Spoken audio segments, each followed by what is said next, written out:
Hello and welcome to another episode of the Fueling Creativity in Education podcast. And this is our final debrief and therefore our last episode of Season 8, 2024.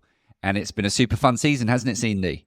It sure has, Matt. And we have had an incredible season of guests, 12 guests. Actually, we've had more than that because the last few episodes, we've had 2 guests per episode. So I think we've had 14 guests on the show this season.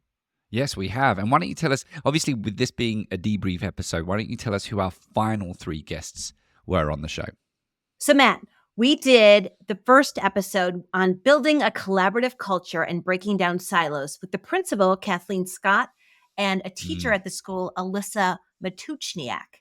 And then we did Unlocking Educators' Creative Potential with Rosie, Leonard-Kane, and Alan Morgan, who were from Ireland and run the Innovation Academy for educators over there. And then the third one we did was Creativity in Art, Visualization, and Sense Making with Dr. Cheryle Yin Lo. So let's talk about it. What was your first insight? My first insight? Well, that's a really good question. What was my first insight? I think my first insight actually was with Cheryle.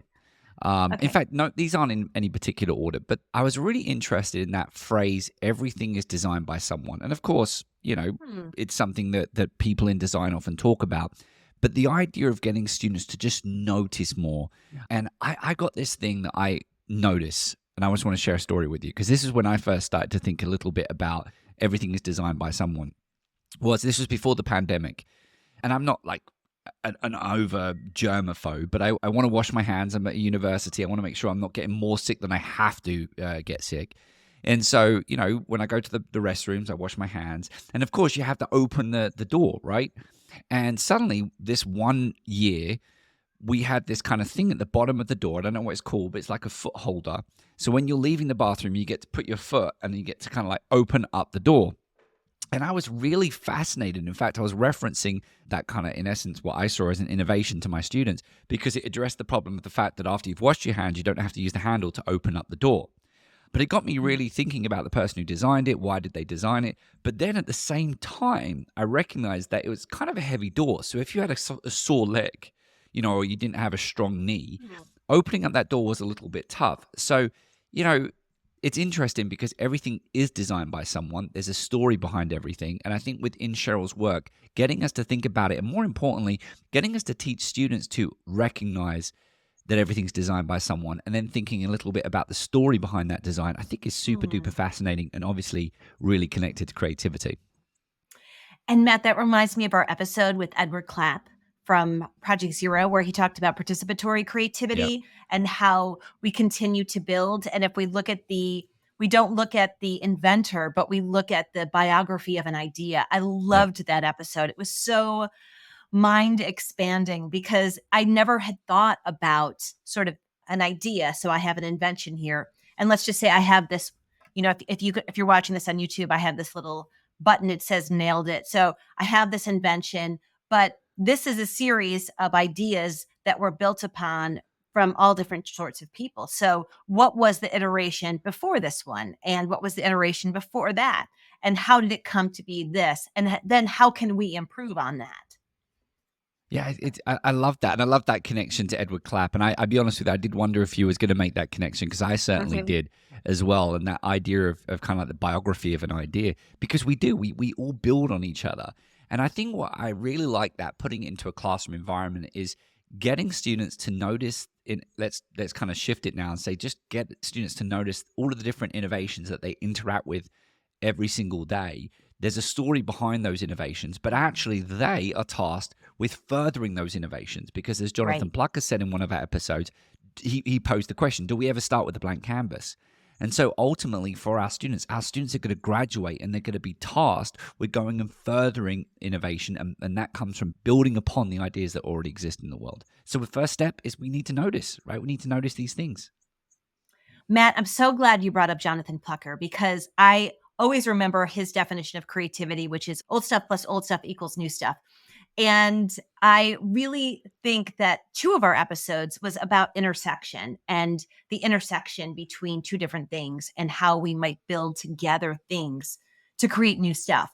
And I remember in Kathleen Scott and Alyssa Matuchniak. They were talking about bringing together two different disciplines at the school, at the high school, and looking at ways in which they might teach them together. And it left me wondering, and I'm curious of your thoughts on this. It left me wondering, is that the future of education? Will we be taking two different domains? Could we teach fashion design and writing at the same time? Could we teach the history, historical perspectives and dance at the same time? How might they influence each other, and how might it get us thinking in new and creative ways? What do you think?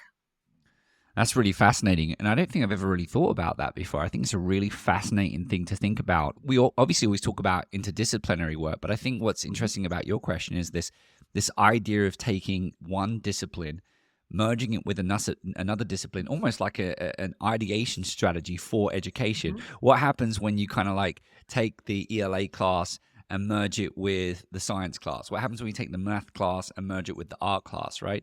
And I think that is super duper fascinating. Do I think education will get ahead in that direction in the short term? No. But, I wonder if there's some connection here with generative AI, because generative AI fill in the potential gaps in knowledge? And therefore, me as an individual, maybe I'm really passionate about art, but now I'm being tasked with, doing an assignment in math class. Maybe I can work with generative AI to assist me with my shortfalls in math as I go and lead the charge with art. I don't know, but that's really, really fascinating, Cyndi. Go on, come. Well, it also reminds me, earlier this season, we had Kristen Lehman, who was talking about artistic mathematic artistry. That's it, mathematic artistry, and sort of teaching math through the arts. So there's another connection. I just feel like this particular season, it's been all about connecting different disciplines and different ways of looking at things. And I know even with Dr. Cheryle Yin Lo, she was talking about using arts in the sciences and how can we teach science using some art methodologies. I mean, I was fascinated, first of all, with Kristen's episode because of this idea of mathematical artistry. Art, science, we probably do think a little bit about those, but I've never really thought about this idea of mathematical artistry. Of course, I have no doubt that there's listeners who are saying, are you serious? I've thought about that for years, but I didn't. And I was really fascinated with Kristen's work. I think the examples that Kristen brought in her episode, and I feel like now we're talking about, another episode, but the examples that she brought, if someone hadn't assisted me in seeing the mathematical connections that were being made, I would have only exclusively seen them as art, maybe design, maybe technology. But she came at it from that mathematical perspective and viewed these artifacts completely from math and saw opportunities to teach math through them. So the other question is, maybe there's a case of, should every teacher have more than one domain? Because or learn more than one subject, right? Because if we are just taught to learn to be a math teacher and see and perceive everything in the math curriculum and the math standards, then maybe we do limit ourselves on forging some of these connections that I think you're talking about. So why don't you share another one? Well, I just want to finish. So now I'm really excited because you brought this up.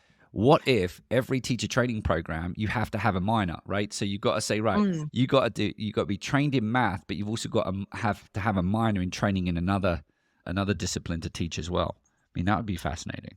That would be fascinating. I'm sure every teacher listening right now is like, no, please. But I do wonder if, one, to keep open, and two, if it might be even better to collaborate with someone who is different than you. So when we think about the collaboration that Alyssa shared with us, I remember, I think it was science and English. So can you find someone in your school system that you can collaborate on just one project to really bring that interdisciplinary nature to it? Because I think interdisciplinary research, interdisciplinary work is going to be a big wave in the future, particularly in higher education. Absolutely. And just to stay on that episode with Alyssa and Kathleen, I remember having a conversation. I remember that part of the episode, and I had asked her, does she kind of look at potential disciplines that can come together, right? And forging connections with disciplines, or does she prioritize looking at the teachers and what teachers are likely to work well together? Right. And she said she primarily looked at the teachers, and whatever discipline they were, so be it, right? So the personality factor probably is something to think about as well when bringing disciplines together. Mm. And I think finding a partner like that, you have to be willing to take the risks together Yeah. to know that you're going to be able to collaborate and show that collaboration to your students, which is also brings a lot of benefits, right? So if you can show your students how you can work together. I remember actually, Matt, you were a student in one of my courses. I think it was 10, 13 years ago, Yeah, maybe. probably. Yeah. And I was team teaching a course with my colleague, Dr. Susan Keller Mathers, who was on the first season of the Feeling Creativity and Education podcast. And I loved working with Sue. We had such great synergy together. And while we were teaching the same thing, most of our students responded with, this shows us a really good model of collaboration and working in teams versus just having a silo person teaching just one person. Yeah, and I think we probably, in our conversation, are transitioning a little bit to that idea of silos and working within a team. But I think for some listeners right now, they probably are saying, "I already do this."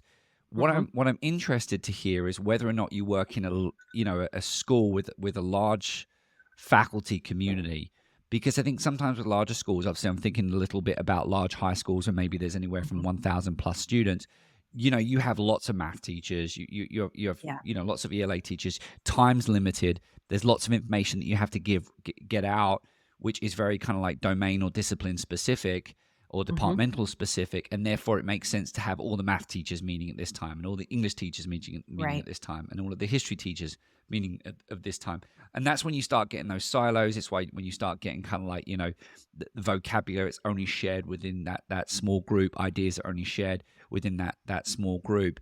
And so I suppose to take this conversation and throw it out there as a question is, how do you build those interdisciplinary connections at these kind of larger high schools where there might not be as many Mm-hmm. opportunities to meet within the current system of professional development or teacher prep hours? Because I think that's probably a bigger challenge than maybe some of the smaller Mm-hmm. schools. Yeah, I agree, Matt. I think that's a really good problem that could be potentially solved, but would need a little bit of fleshing out and problem solving. So Well, how do I, let's, before we move on, let's throw it out there. yeah, If you're working on a high school project, I'm defaulting to the fact that I'm seeing this environment more likely to be at the high school level. But if you're working at a large school where, typically, you see your colleagues working and interacting within their respective subjects, but somehow you've been able to crack this and actually develop a project, or maybe you're working on a project or a project's come into your school which is forcing different disciplines to work together, reach out. Let's bring you on the show and have a conversation and see if you can kind of assist us in seeing how we can make this work within the current system of K through 12 education. all right, Matt, let's talk about our final episode with Rosie, Leonard-Kane, and Alan Morgan, who, if you remember, they were the team that work at the Innovation Academy for Educators in Ireland. Yeah, I think, it was a really good conversation. Two scholar practitioners who are teaching creativity, know a lot about creativity, post some really great and interesting questions for, I think, our community to think about. But I think they raised that, for me, that relationship with entrepreneurship.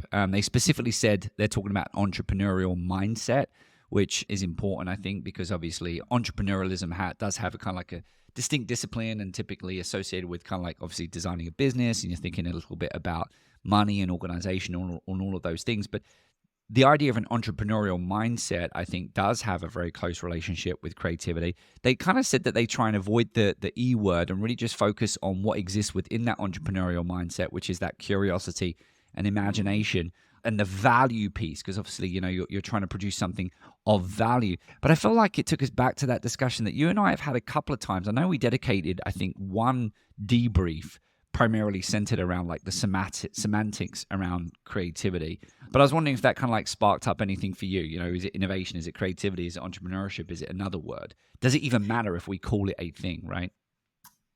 I definitely think it has a name, but I am under the umbrella of please call it what it is. I get very frustrated with the word innovation. And we have had this conversation because I don't know if you remember, I think it might have been season 3. We had Monica King, who was a practitioner of creativity and from DC. And she talked a lot about how she uses the language. And I think as we move forward as a discipline, it really surprises me, Matt, when people say, especially teachers who just associate creativity with the arts or with gifted education. And I sort of cringe And my wonderful colleagues all go, oh no, here Cyndi goes cringing again. Like, oh no, please. Can we just all say what it is? So creativity is the generation of novel and useful ideas, novel and appropriate ideas. And innovation takes it to an entrepreneurship aspect, which is you're selling your ideas and they've been accepted by people. So if we want innovation, and many schools say we are innovative, we are an innovative school, but if you want innovation, you have to have creativity. And I think if I said that over and over and over again, I hope that it sort of rings true for people that you can't have innovation without creativity. So start with creativity.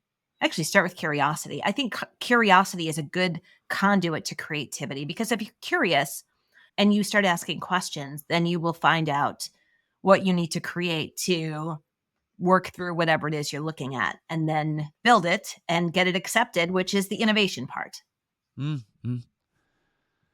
Yeah, I don't know if I've got a massive follow-up on that. I think within different spaces, probably they might have different perspectives of that. I think you definitely seem to be associate innovation a little bit associated with profit. And I think there's something to be said there, right? Because new and appropriate, new and valuable, often within the world, when we come to we're going to go and invest in something, right? We are thinking about, well, what's the value? What's the value proposition here? And obviously quite often we think about the monetary value. And so I think it's a natural connection to be had.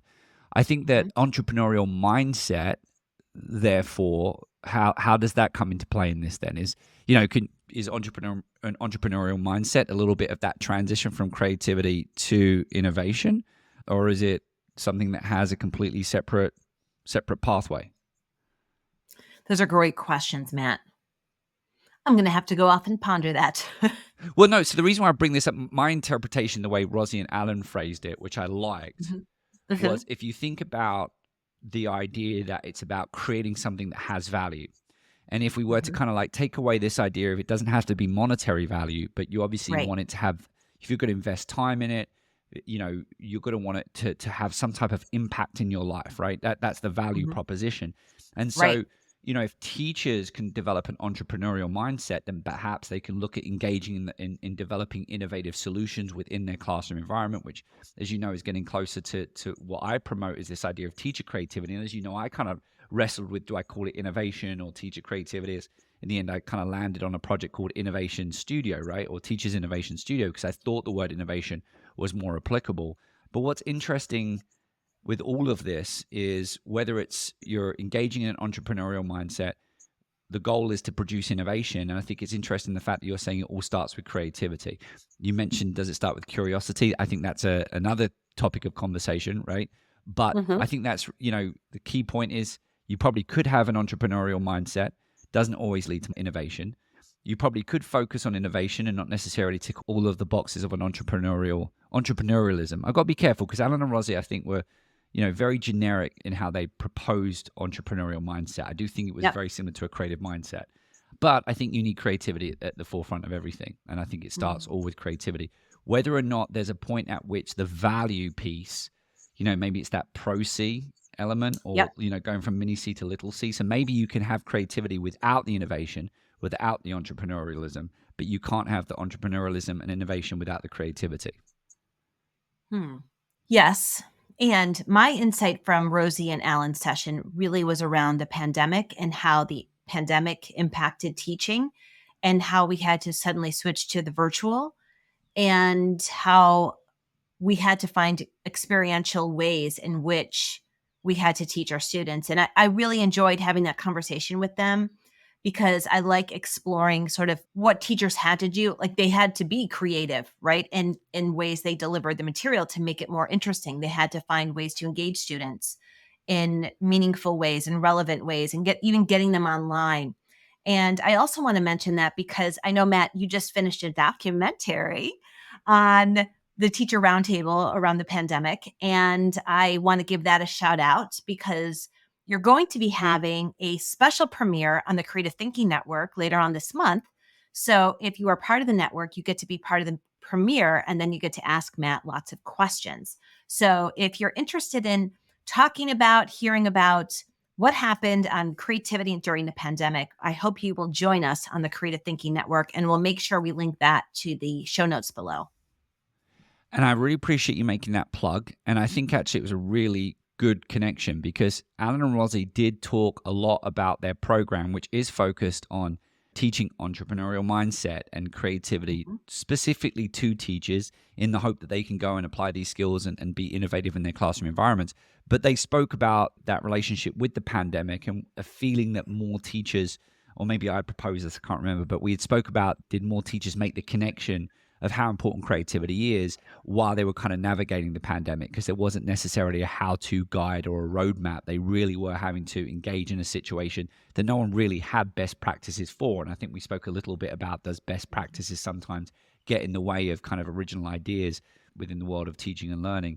The key point within the roundtable is that that's what I wanted to do. I just wanted to bring teachers together to have a conversation, reflect on that experience, because I knew by reflecting on that experience, they would be sharing stories of how creative they were as they were kind of responding to the various challenges that were coming up. So thanks so much for making that connection. And I just wanted to bring it back to Rosie and Alan's episode.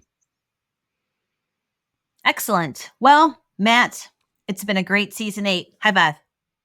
High five. Yeah. Boom. Yeah. It has been a really good season. And we should say that we actually did all of our debriefs via video, right? Yes, we did. That was a plus for us. And we did more debriefs. This season has been kind of like a groundbreaking season. I mean, let's just, before we finish, let's just go over all of the new things we did. Number one, we brought in multiple guests, right? Yep. For kind of, everyday The most guests in one season, we'll call it most that. guests in one season, yeah. Yep. We did the video, and then we increased the number of debriefs that we did. So, we also did how many presentations? 3 presentations? We did do 3 presentations as well. It's been a great start to 2024. We should go back to listen to that episode where we shared our goals to see whether or not we've made a dent on those goals. I think we've done pretty well. We have. Unfortunately, we do have finishing the book by the end of 2024. So, yeah. We'll do it. I'm not worried. We'll do it. We'll do All it. right.